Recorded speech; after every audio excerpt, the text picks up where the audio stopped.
దేవునికి స్తోత్రం కలుగును గాక. ప్రభునందు ప్రియమైన దేవుని ప్రజలారా, ఈ రెండో రోజు దేవుని లేఖనాల గురించిన విశ్లేషణలో భాగంగా మరి పాత నిబంధన గ్రంథాన్ని దాని విభజన విషయాలను మనం చూద్దాం. చిన్న ప్రార్థనతో ప్రారంభించుకుందాం.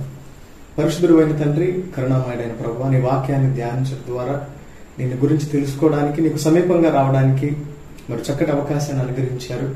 పరిశుద్ధ గ్రంథాన్ని ఒక క్రమ పద్ధతిలో చదవడం ద్వారా నీ గురించిన పూర్తి అవగాహన కలుగుతుంది. తద్వారా నీ గురించి నలుగురికి తెలియచేసే చక్కని అవకాశాన్ని మీరు మాకు అనుగ్రహించారు. ఈ రెండవ రోజు తరగతిలో మీరు మాకు తోడుగా ఉండండి. నీ వాక్య విషయాలను గురించిన నేర్చుకోవడానికి సహాయాన్ని మీరు అనుగ్రహించండి. పరిశుద్ధాత్మ సన్నిధిని ఇవ్వడలైన మా అందరికీ అనుగ్రహింపచేయమని నీకే వందనాలు తెలియజేస్తూ మొదటి నుండి చివరి వరకు నీ కృపను మాకు తోడుగా ఉంచమని యేసుక్రీస్తు నామమున ప్రార్థించుచున్నాం తండ్రి. ప్రభునందు ప్రియమైన వారులారా, ఈరోజు మనము రెండవ తరగతిలో భాగంగా పాత నిబంధన గ్రంథము యొక్క విశ్లేషణ మనం చూద్దాం. పాత నిబంధన గ్రంథం, ముఖ్యంగా పాత నిబంధన గ్రంథపు యొక్క విభజన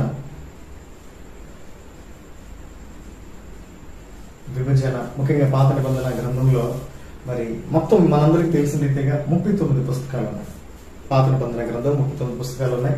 ఆది కాండము మొదలుకొని మలాకి గ్రంథం వరకు 39 పుస్తకాల సమాహారం.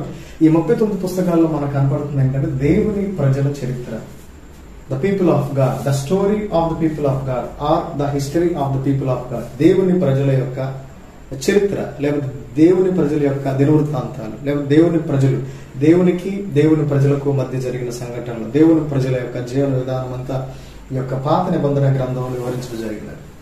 ఈ పాత నిబంధన గ్రంథాన్ని మనము హెబ్రీలు 3 విభాగాలుగా విభజించారని నేను చూశాను. దాన్ని తనాక్ అని పిలిచాను. 3 విభాగాలుగా ధర్మశాస్త్రము, ప్రవక్తల గ్రంథాలు, మూడవది రచనలు లేకపోతే పొయట్రీ, 3 భాగాలుగా చూశాం. అయితే దాన్ని ఇంకా సరైన రీతిలో అర్థం చేసుకోవడానికి నూతన నిబంధన పూర్తి స్థాయిలో, అనగా బైబిల్ అనేది పాత కొత్త నిబంధన గ్రంథాలు సమకూర్చబడిన తర్వాత బైబిల్ పండితులు ఏం చేశారంటే దాన్ని 4 భాగాలుగా విభాగించడం జరిగినది. 4 భాగాలుగా విభాగించడం జరిగింది. తద్వారా మరి దేవుని వాక్యాన్ని, మరి ముఖ్యంగా పాత నిబంధన గ్రంథాన్ని చక్కగా అర్థం చేసుకోవడానికి ఒక చక్కటి అవకాశం కలుగుతుందనే ఉద్దేశంతో 4 భాగాలుగా విభజించడం జరిగినది. మొదటి భాగాన్ని ఏమంటామంటే లా లేదా ధర్మశాస్త్రం. మొదటి భాగాన్ని లా లేదా ధర్మశాస్త్రం అంటారు. రెండో భాగాన్ని ఏమో హిస్టరీ లేదా చరిత్ర.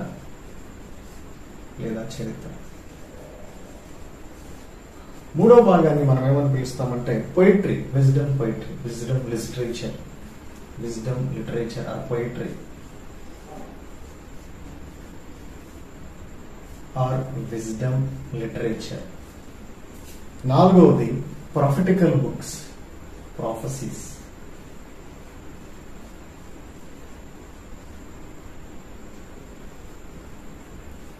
ప్రవచన గ్రంథాలు.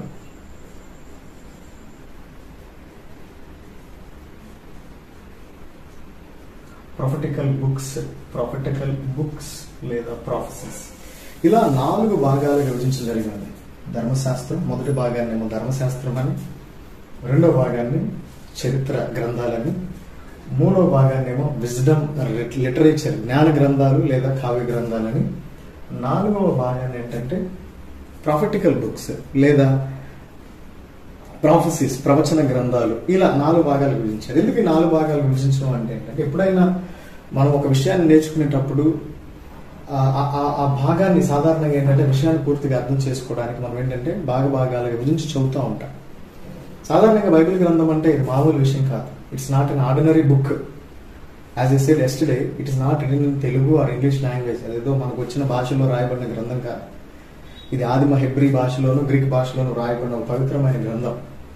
ముఖ్యంగా భారతీయులు చదువుతున్నప్పుడు ఇది భారతీయులకు సంబంధించిన పేర్లు ఏం కనపడవు.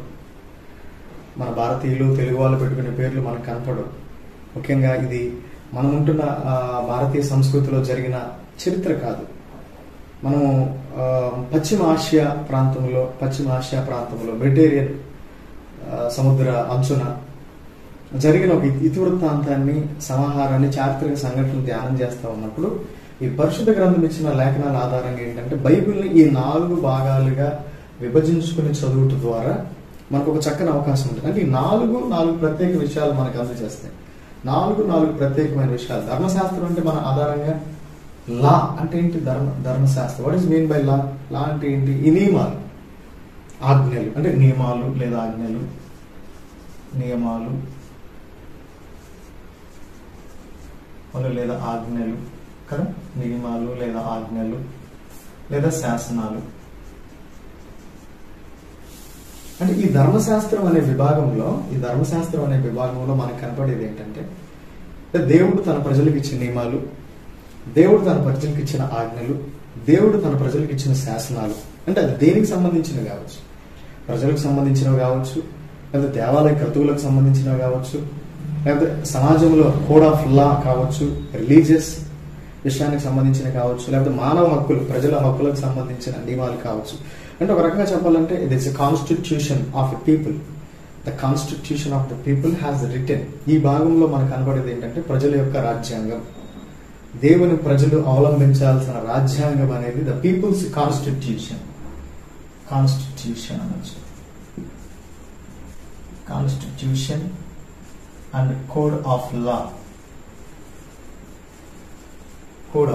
కాన్స్టిట్యూషన్ అండ్ కోడ్ ఆఫ్ లా. ప్రజలు అంటే ఏ ప్రజలు? దేవుని చేత ఏర్పాటు చేయబడిన ప్రజలు అవలంబించాల్సిన ధర్మశాస్త్రము, అలాగే రాజ్యాంగబద్ధమైన నియమాలు ఈ భాగంలో మనకు కనపడతాయి. ఇక రెండవది ధర్మశాస్త్రం అంటే చరిత్ర అంటే మనం ఇది చెప్పవచ్చు, హిస్టరీ. అంటే దేవుని ప్రజల యొక్క చరిత్ర. దేవుని ప్రజల యొక్క చరిత్ర మనకు కనపడుతుంది. అంటే దేవుని ప్రజల యొక్క చరిత్ర, దేవుని ప్రజల చరిత్ర. ఈ భాగంలో దేవుని ప్రజల యొక్క చరిత్ర కనపడుతుంది. దేవుని ప్రజలు అనగానే మనకి అర్థం చేసుకోవాల్సిన విషయం ఏంటంటే ఇజ్రాయెల్ దేశం. అంటే పాత నిబంధన కాలంలో దేవుడు ఒక ప్రత్యేకమైన జనాంగాన్ని ఏర్పాటు చేసుకున్నాడు. మనకి నిర్గమాకాండం 19వ అధ్యాయంలో దేవుడైన ప్రభు అంటాడు, మీరు రాజులైన యాజక సమూహము, దేవుని సొత్తైన ప్రజలు అంటాడు. దేవుడు ఒక ప్రత్యేకమైన జనాంగాన్ని, అంటే పక్షపాతం కాదు, ఇట్ వాజ్ ఎనదర్ థియాలజీ, ఒక ప్రత్యేకమైన ఉద్దేశం కొరకు దేవుడు ఆ ప్రజల్ని ఏర్పాటు చేసుకున్నాడు. ఈ ఎవరి చరిత్ర మనం ఇక్కడ చదువుకుంటున్నాం అంటే ఎక్స్క్లూజివ్లీ మనం అర్థం చేసుకోవాల్సింది ఏంటంటే, మరలా నేను చెప్పేది ఏంటంటే ఇట్స్ నాట్ ఓల్డ్ హిస్టరీ. ప్రపంచ జాతుల చరిత్ర మనం చదువుకోం బైబిల్లో. ప్రపంచ జాతుల చరిత్ర మనం చదవం. రెండోది, ప్రపంచంలో ఉన్న రకరకాల దేశాల చరిత్ర మనం చదవం. కేవలం exclusively we are going to read about history of Israel. పూర్తిగా దేవుని ప్రజలైన ఇజ్రాయేల్ చరిత్ర. ఇజ్రాయెల్ దేశం ఏ విధంగా ఏర్పడింది, మనకు ఈ ధర్మశాస్త్ర భాగంలో ఇజ్రాయేల్ యొక్క పుట్టుక కనపడుతుంది. అయితే ఇజ్రాయేలీలు ఎలా మనుగడ కొనసాగించారు, ఏ దేశాలు వాళ్ళు పరిపాలించారు, లేదా వాళ్ళని ఏ దేశాలు పరిపాలించారు, ఏ దేశాల కింద బానిసలుగా ఉన్నారు, వాళ్ళ జీవన విధానం ఏంటి, ఎవరెవరు రాజులు ఉన్నారు, ఏ కాలాల్లో వారు పరిపాలన చేశారు, ఆ రాజుల పేర్లు ఏంటి, ఏ రాజ్యాలుగా ఉన్నాయి, ఈ విషయాలన్నీ మనకు కనపడతాయి. ఈ చరిత్రలోనే ఇజ్రాయెల్ దేశం ఏర్పడిన తర్వాత ఇజ్రాయెల్ దేశం న్యాయాధిపతులతో పాలించబడ్డం, ఇజ్రాయేల్ మీద రాజులు రావడం, ఇజ్రాయెల్ దేశం 2 దేశాలుగా విడిపోవడం. ఉత్తర దేశము అంటే ఉదాహరణకి ఆంధ్రప్రదేశ్, తెలంగాణ ఆంధ్రప్రదేశ్కి ఎలా ఏర్పడిందో, ఉత్తర దేశము అండ్ దక్షిణ దేశం 2 దేశాలుగా ఏ విధంగా విడిపోయిందో ఆ చరిత్ర అంతా మనకు ఈ చరిత్ర గ్రంథంలో కనపడుతుంది. అంటే ఎక్స్క్లూజివ్గా it is the story of the nation of Israel. ఇక్కడ రాజుల చరిత్ర, ఇతివృత్తాంతాలన్నీ మనకు కనపడతాయి. 3వ విభాగంలో అంటే ఇవి ఏవే వస్తాయో కూడా చూద్దాం. 3వ విభాగంలో పోయిట్రీ అంటే విజ్డమ్ లిటరేచర్, జ్ఞాన గ్రంథాలు కదా. విజ్డమ్ లిటరేచర్, జ్ఞాన గ్రంథాలు అనగా మనము ఒక దేవుణ్ణి ఆరాధించాలంటే ఖచ్చితంగా ఒక పాట కావాలి, స్తుతి కావాలి.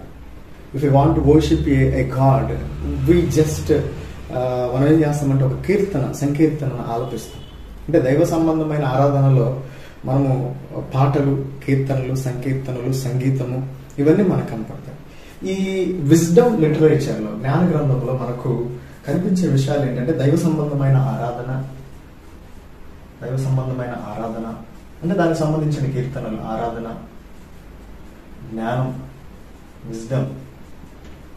ఎందుకంటే సొలొమోను రాసిన సామెతల గ్రంథం చూడండి ఎంత జ్ఞానం తాగిందో. పరమగీతాలు, ప్రసంగి గ్రంథం చదివితే ఇంకా మానవ భావోద్వేగాలు,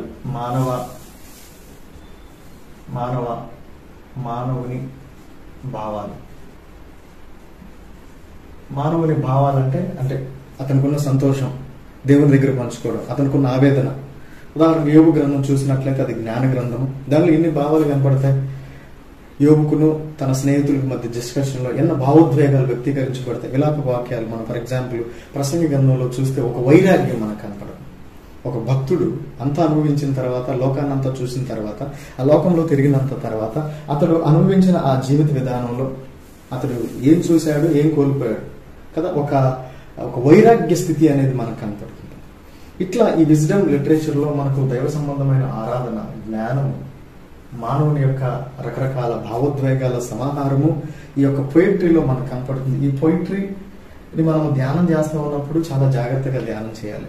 వీటిని మనం లిటరల్ గా తీసుకోకూడదు. కొన్నిసార్లు వీటిని మన భావాన్ని మనం అర్థం చేసుకోవాలి. ఉదాహరణకు తెలుగులో మనం ఏదైనా వేమన శతకం తీసుకున్నాం అనుకోండి, లేకపోతే భర్తృహరి రచించిన ఒక పద్యాన్ని తీసుకున్నాం అనుకోండి. ఆ పద్యాన్ని మనం చదువుతున్నప్పుడు, ఆ కావ్యాన్ని మనం చదువుతున్నప్పుడు చాలా జాగ్రత్తగా మనం ధ్యానం చేయాలి. ఉన్నది ఉన్నట్టు కొన్నిసార్లు మనం తీసుకోలేం. దానిలో లోతైన అర్థం ఏంటి అనేది మనం చూసి ఏంటంటే 1-2 సార్లు మనం చూస్తూ ఉంటాం. మనకి పరిశుద్ధ గ్రంథంలో కొన్ని బైబిల్లో కొన్ని వచనాలు మనం చూసినట్లయితే మనకు సమూయేలు మొదటి గ్రంథంలో ఒక ఉదాహరణ చూద్దాం. దీనికి సంబంధించి మరి మొదటి సమూయేలు గ్రంథంలో మరి మొదటి అధ్యాయము 1 నుండి 28 వరకు, అలాగే 2వ అధ్యాయము 1 నుండి 10 వరకు. ఈ 2 భాగాల్లో తేడా ఏమైనా గుర్తించారా?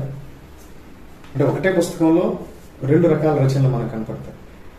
మొదటి అధ్యాయం 1 నుండి 28 వచనాల వరకు అది ఒక పద రచన మనకు కనపడుతుంది.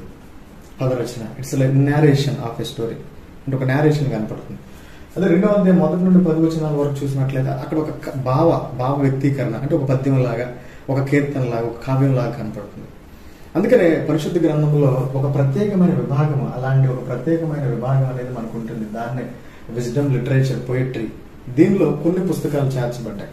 అంటే ధర్మశాస్త్రము, అంటే దేవుని యొక్క నియమాలు, ఆజ్ఞలు, శాసనాలు, కాన్స్టిట్యూషన్, కోడ్ ఆఫ్ లాకి సంబంధించి కొన్ని పుస్తకాలు ప్రత్యేకంగా దానిలో ప్రొందీకరింపబడ్డాయి. హిస్టరీ, చారిత్రక గ్రంథాలు, అనగా దేవుని ప్రజల యొక్క చరిత్ర, వాళ్ళ ఇతివృత్తాంతాలు, వారి దేశం ఏ దేశాలుగా ప్రారంభపడింది, ఏ దేశాల కింద అనేది చరిత్ర విభాగంలో కనపడుతుంది. 3వ విభాగము పోయిట్రీ, జ్ఞానము, జ్ఞాన సంబంధమైన విషయాలు, దైవ ఆరాధన సంబంధమైన కీర్తనలు, మానవుని దేవుని దగ్గర మానవుడు వ్యక్తీకరించిన కొన్ని యొక్క వ్యక్తీకరణలన్నీ ఈ 3వ విభాగంలో కనపడతాయి. 4వ విభాగం ఏంటంటే ప్రాఫెసీస్, ప్రవచన గ్రంథం. ఈ ప్రవచన గ్రంథం చాలా ప్రత్యేకమైనది. ఈ ప్రవచన గ్రంథంలో దేవుడు తన ప్రజలతో మాట్లాడుతున్న కొన్ని ప్రత్యేకమైన విషయాలు, దేవుడు తన ప్రజలతో మాట్లాడుతున్న ప్రత్యేకమైన విషయాలు కదా. దేవుడు తన ప్రజలతో మాట్లాడుతున్నప్పుడు కదా, భూత, భవిష్యత్, వర్తమాన కాలాల్లో ఉన్న దేవుడు అంటాడు. భూత, భవిష్యత్, వర్తమాన కాలాల్లో ఉన్న దేవుడు. ఈ ప్రవచన గ్రంథాల్లో దేవుడైన ప్రభువు తన ప్రజలతో తన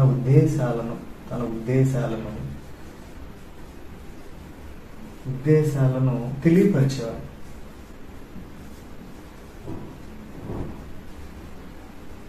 ఎవరి ద్వారా? ప్రవక్తల ద్వారా. దేవుడు ప్రవక్తలను ఉపయోగించుకుని వారితో మాట్లాడేవాడు.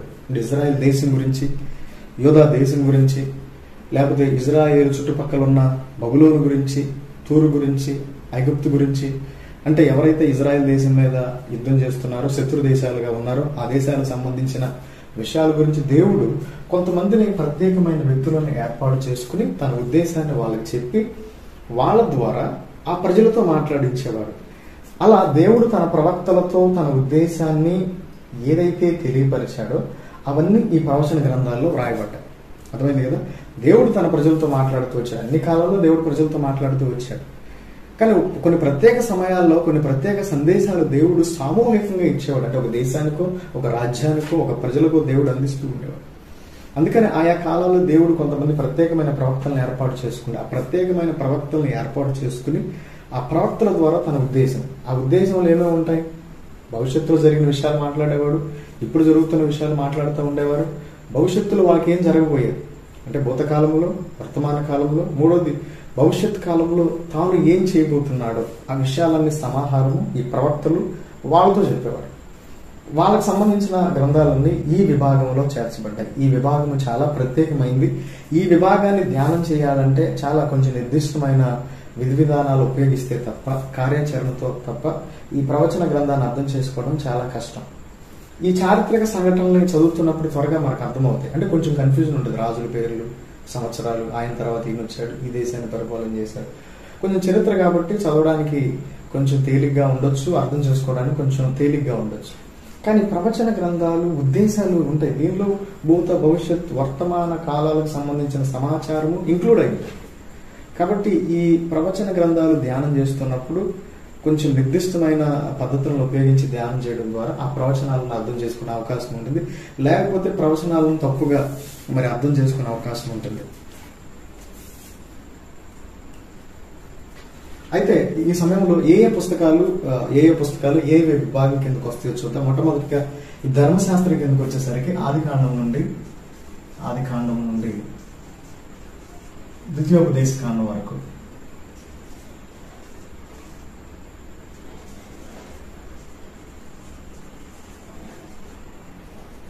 ద్వితీయోపదేశ కాండం ఆదికాండం నుండి ఆదికాండము, నిర్గమాకాండము, లేవియాకాండము, సంఖ్యాకాండము, ద్వితీయోపదేశ కాండం 5 పుస్తకాలు ఈ ధర్మశాస్త్రం కిందకు వస్తాయి.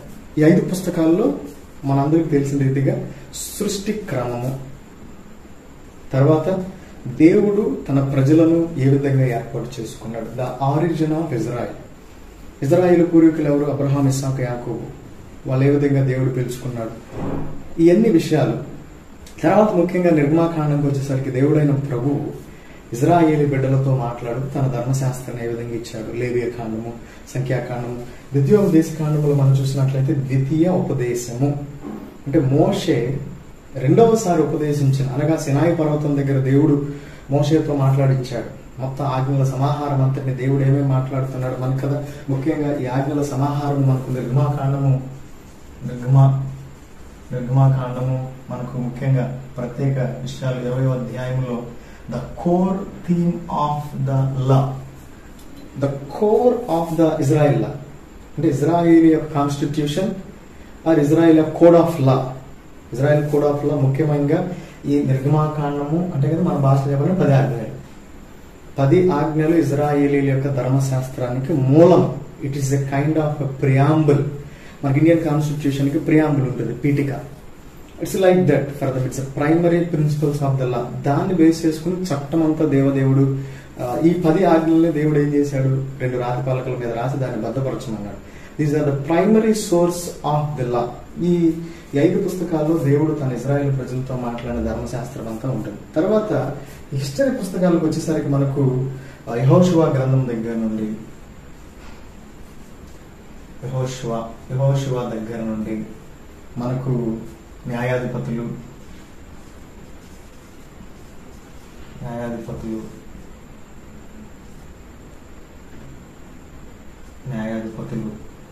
తర్వాత మనకు రూతు గ్రంథము,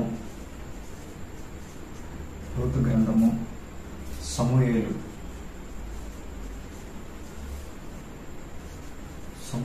1, 2, రాజులు 1, మొదటి గ్రంథము, 2వ గ్రంథము, దినవృత్తాంతాలు,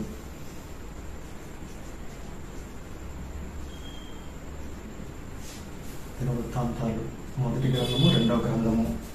వీటితో పాటు ఎజ్రా, నెహెమ్యా, వీటితో పాటు మరి ఎజ్రా, నెహెమ్యా, ఎస్తేర్. ఎజ్రా, నెహెమ్యా,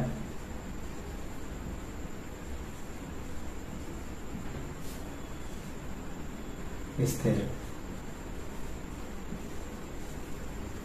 నజ్రా, నెహెమ్యా, ఎస్తేర్.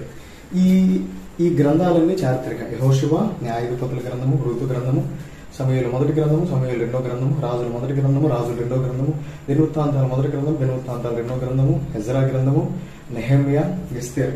ఈ గ్రంథాలన్నీ మనము ఏమంటామంటే మరి చరిత్ర. ఈ చరిత్ర పుస్తకాల్లో ఇజ్రాయేల్ చరిత్ర అంతా మనకు కనపడుతుంది. ఇజ్రాయెల్ చరిత్ర ముఖ్యంగా మనం చూసినట్లయితే క్రీస్తు పూర్వం ఎక్కడి నుండి ఎప్పటి వరకు ఈ గ్రంథాల్లో ముఖ్యంగా ఇజ్రాయెల్ చరిత్ర ముఖ్యంగా మనకు క్రీస్తు పూర్వము 1200 ఈ చరిత్ర కూడా క్రీస్తు పూర్వము 1250 నుండి 587 BC బిఫోర్ క్రైస్ట్ అంటే క్రీస్తు పూర్వము 1250 నుండి 587 మధ్య కాలంలో ఉన్న చరిత్ర. అర్థమైందా? అంత చరిత్రగా ఈ పుస్తకాల్లో మనకు కనబడే దేవుని ప్రజల చరిత్ర ఎక్కడి నుండి ఎక్కడి వరకు ఉంటుంది? క్రీస్తు పూర్వం 1250 నుండి క్రీస్తు పూర్వం 500, అనగా ఇజ్రాయిల్ ప్రజలు ఎక్సైల్లోకి వెళ్ళిన తర్వాత, అంటే వాళ్ళ బానిసత్వంలో బబులోను అశ్షూరు చెరలోకి వెళ్ళిన అంతవరకు చరిత్ర, ఇజ్రాయెల్ చరిత్ర మనకు కనపడుతుంది. అనేక మంది రాజులు, ఇజ్రాయెల్ దేశం 2 దేశాలుగా విడిపోవడం, ఉత్తర దేశాన్నేమో ఇజ్రాయెల్ దేశం అని, దక్షిణ దేశాన్నేమో యూదా దేశం అని పిలవడం జరిగింది. ఈ రెండు విభాగాల్లో ఇజ్రాయెల్ రాజులు ఎవరు, వాళ్ళ పరిపాలన ఏంటి అనే విషయాలన్నీ మనకు ఈ భాగంలో కనపడుతుంది. అయితే మనకు విజ్డమ్ లిటరేచర్కి వచ్చేసరికి యోబు గ్రంథము, కీర్తనలు, సామెతలు, ప్రసంగి గ్రంథము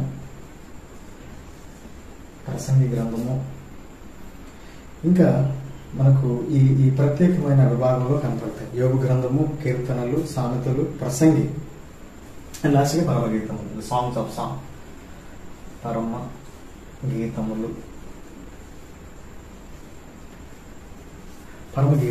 ఈ 4వ విభాగంలో కనపడతాయి అన్నమాట. యోబు గ్రంథము, కీర్తనలు, సామెతలు, ప్రసంగి గ్రంథము, పరమగీతాలు. చెప్పే కదా ఈ 4, 1, 2, 3, 4, 5 ఈ 5 పుస్తకాలు ప్రత్యేకంగా దైవ సంబంధమైన కీర్తనలు, పద్యాలు, పాటలు, జ్ఞానాన్ని బోధించే జ్ఞాన సూక్తులు, సామెతలు, భావాన్ని వ్యక్తపరిచే మరి రకరకాల భావాలు మనకు కనపడతాయి అన్నమాట. ఇవి ఈ 5 పుస్తకాలు పోయిటరీ కిందకి వస్తాయి. ఇక ఈ ప్రవచన విభాగానికి వచ్చినట్లయితే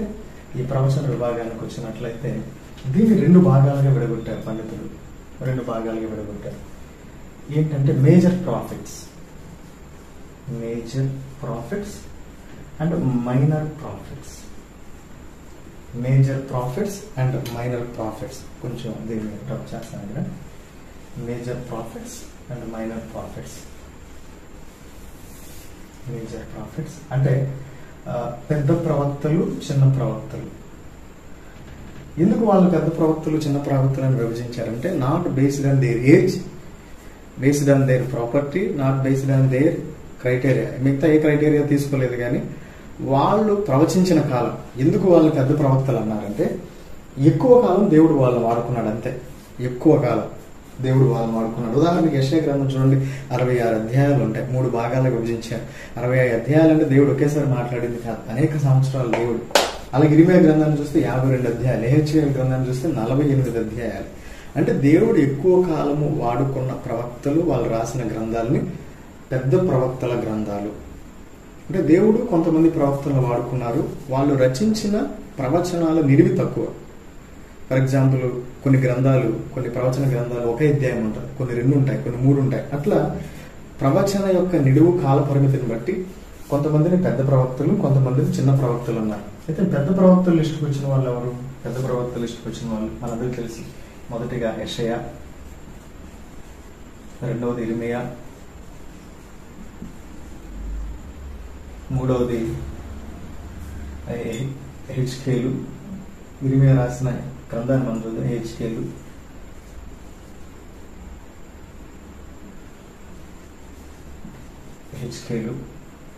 నాలుగవది దానియేలు.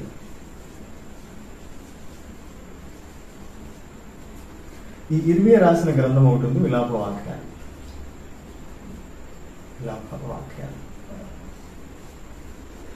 ఇవి మేజర్ ప్రాఫిటికల్ రైటింగ్స్, పెద్ద ప్రవక్తల గ్రంథాలు. ఇది ఇక మైనర్ ప్రాఫిటికల్ రైటింగ్స్ వచ్చేసరికి 12 ఉన్నాయి.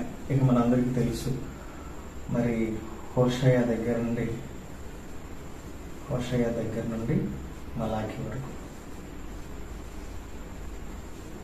హోషేయ దగ్గర నుండి మలాఖీ గ్రంథం వరకు. హోషేయ దగ్గర నుండి మలాఖీ గ్రంథం వరకు ఏమేమి ఉన్నాయి? హోషేయ, యోవేలు, ఆమోసు, ఓబద్యా, యోనా, మీకా, నహూము, హబక్కూకు, జఫన్య, హగ్గయి, జకర్య, మలాఖీ. ఈ హోషేయ దగ్గర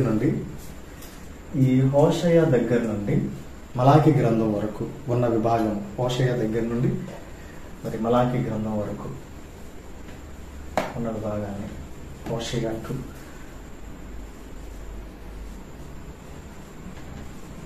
హోషేయ దగ్గర నుండి మలాకి.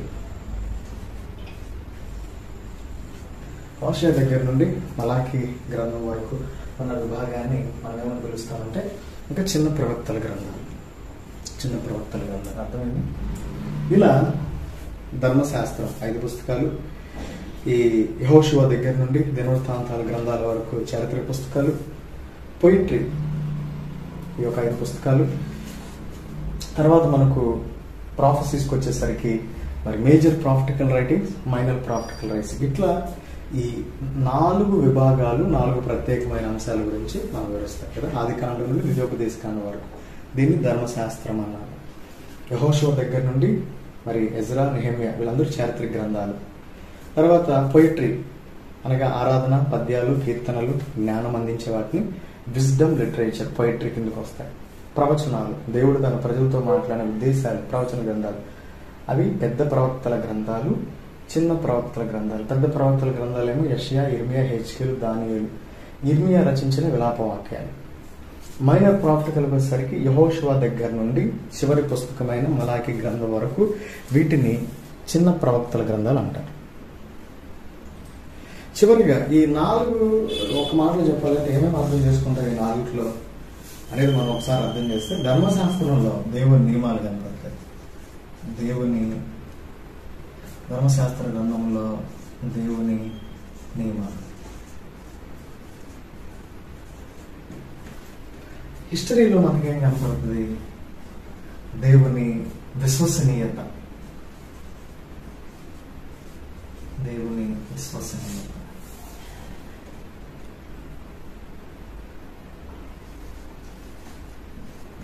దేవుని విశ్వసనీయత అంటే దేవుడు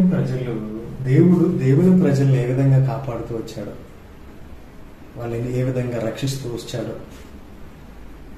ఒక కోడి తన పిల్లలను తన రెక్కల కింద కాపాడినట్లు దేవుడు ఏ విధంగా వాళ్ళని కాపాడుతూ వచ్చాడు. అక్కడ ఏంటంటే మనం కాపాడింది ఏంటంటే the faithfulness of God. Israel చరిత్రలో మనకు ఓన్లీ కనపడేది ఏంటంటే వాళ్ళలో పాపాలు, దుర్మార్గత అంతా కనపడతాయి. మనం అర్థం చేసుకోవాల్సింది ఏంటంటే దేవుడు తను చేసిన ప్రామిస్ని ఏ విధంగా నిలబెట్టుకుంటా వచ్చాడు. దాన్ని ఏమంటారంటే ద ఫెయిత్ఫుల్నెస్ ఆఫ్ గాడ్. చరిత్ర చదువుతున్నప్పుడల్లా మనకు కనపడేది దేవుని యొక్క విశ్వసనీయత, దేవుడు నమ్మదగిన దేవుడు అనే విషయం మనకు అర్థమవుతుంది. మూడవది ఈ పొయిట్రీలో, విజ్డమ్ లిటరేచర్లో మానవ స్పందన.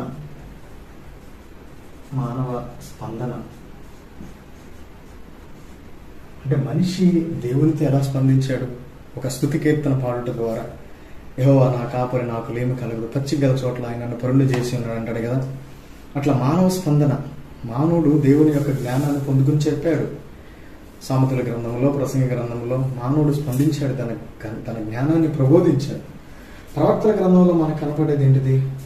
పశ్చాత్తాపము, రక్షణ వాగ్దానం. పశ్చాత్తాపము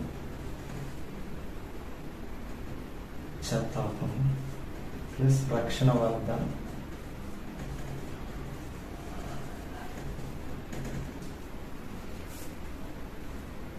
పశ్చాత్తాపము అండ్ రక్షణ వాగ్దానం. ఇట్లా ధర్మశాస్త్రము, దేవుని నియమాలు, హిస్టరీ బుక్స్, దేవుని యొక్క విశ్వసనీయత. మూడవది విజ్డమ్ లిటరేచర్లో మానవుని స్పందన. ఒక మాటలో చెప్పాలంటే ప్రాఫెసీస్ గ్రంథంలో మనిషి పశ్చాత్తాపం, దేవుని యొక్క ప్రేమ, మానవుని యొక్క పశ్చాత్తాపం. మనిషి పశ్చాత్తాపడినప్పుడు దేవుడు నేను రక్షిస్తాననే వాగ్దానాన్ని ఇచ్చాడు. ఇలా ఈ 4 ప్రత్యేకమైన విభాగాలు చాలా ప్రముఖమైనవి. కాబట్టి ఇదొక్కటే మనకు పూర్తిగా అర్థమయ్యే రకంగా కాదు, కానీ రానున్న రోజుల్లో ఇంకా మరి పాత నిబంధన గ్రంథాన్ని, ఒక్కొక్క పుస్తకాన్ని మనం ధ్యానం చేసుకోవడానికి దేవుడు మనకు అవకాశం అనుగ్రహించలాగిన ఈరోజు మనం ధ్యానం చేసుకునే విషయాలు రీక్యాపింగ్ అగైన్. ఒకటి మనము ఈ పాత నిబంధన గ్రంథాన్ని 39 అధ్యాయాలు, 39 అధ్యాయాల్లో ఏమేమి ఉంటాయి? ఇన్ని విభాగాలుగా ధర్మశాస్త్రం అని, చరిత్ర పుస్తకాలని, జ్ఞాన గ్రంథాలు అని, ప్రవచన గ్రంథాలని 4 భాగాలు విభజించారు. అసలు ధర్మశాస్త్రం అంటే ఏంటి, చారిత్రక గ్రంథాలు అంటే ఏంటి, ప్రవచన లేకపోతే జ్ఞాన కావ్య గ్రంథాలు అంటే ఏంటి, ప్రవచన గ్రంథాలు అంటే ఏంటో చూసాం. తర్వాత ఏవేవి ధర్మశాస్త్రం కిందకు ఏ పుస్తకాలు వస్తాయి, 39లో ధర్మశాస్త్రం కిందకి ఏ పుస్తకాలు వస్తాయి, చరిత్ర గ్రంథాల కిందకి ఏ పుస్తకాలు వస్తాయి, పొయిట్రీ కిందకి ఏ పుస్తకాలు వస్తాయి, ప్రవచన గ్రంథాల కిందకి ఏ వస్తాయని చూసాం. తర్వాత వాటి ఉద్దేశాలు ఒక్క మాటలో చెప్పాలంటే దేవుని నియమం, దేవుని విశ్వసనీయత, మానవ స్పందన, రక్షణ వాగ్దానం. ఇలా దేవుని యొక్క వాక్యాన్ని మనము చదువుట ద్వారా, ధ్యానం చేయటం ద్వారా, ఒక క్రమ పద్ధతితో దేవుని మాటలు చదువుట ద్వారా మనము చక్కగా దేవుళ్ళు ఎదగడానికి, ముఖ్యంగా టు అండర్స్టాండ్ వై బైబిల్, ఒక మాటలో చెప్పాలంటే why Bible, to know the god, దేవుణ్ణి తెలుసుకోవడానికి దేవుని గ్రంథం. దేవుణ్ణి తెలుసుకుంటే ఆటోమేటిక్గా నువ్వేంటో అర్థమైపోతుంది, మన స్థితి ఏంటో అర్థమవుతుంది, దేవునికి దగ్గర అవడానికి దేవుడు ఒక అవకాశాన్ని ఇస్తాడు. కాబట్టి ఈ క్లాసులు మీకు ఉపయోగపడతాయని నమ్ముతూ ప్లీజ్ కామెంట్, లైక్ చేయండి, కామెంట్ చేయండి. మీ ప్రతిస్పందనను కామెంట్ బాక్స్లో తెలియపరచండి. చివరి ప్రార్థన చేసుకుందాం.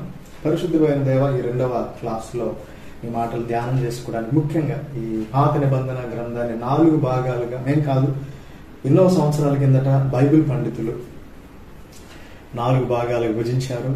తద్వారా వాటి లిటరేచర్ ఏంటి, వాటి భావం ఏంటి, వాటి అర్థం ఏంటి తెలుసుకోవడానికి ఒక చక్కని అవకాశాన్ని కలిగించారు. బైబిల్ విద్యార్థులముగా మేమందరం బైబిల్ విద్యార్థులం, కానీ వాక్యాన్ని నేర్చుకోవడానికి మీరు ఇచ్చిన కృపను బట్టి తండ్రి నీకు స్తోత్రాలు, మీరు ఇచ్చిన మాధ్యమాన్ని బట్టి నా నీకు స్తోత్రాలు, వందనాలు తెలియజేస్తూ నీ బిడ్డలమైన మమ్మల్ని అందరినీ నీ వాక్యపు వెలుగులో ఎదగడానికి సహాయాన్ని అనుగ్రహించి నలుగురికి నీ వాక్యాన్ని బోధించే కృపను మాకు ప్రసాదింపచేయండి. నీకే స్తోత్రాలు తెలియజేస్తూ మా ప్రభువైన యేసుక్రీస్తు పరిశుద్ధ నామమున ప్రార్థించి వేడుకొనుచున్నాము తండ్రి, ఆమేన్. అందరికీ వందనాలు. మరలా రేపు కలుసుకుందాం.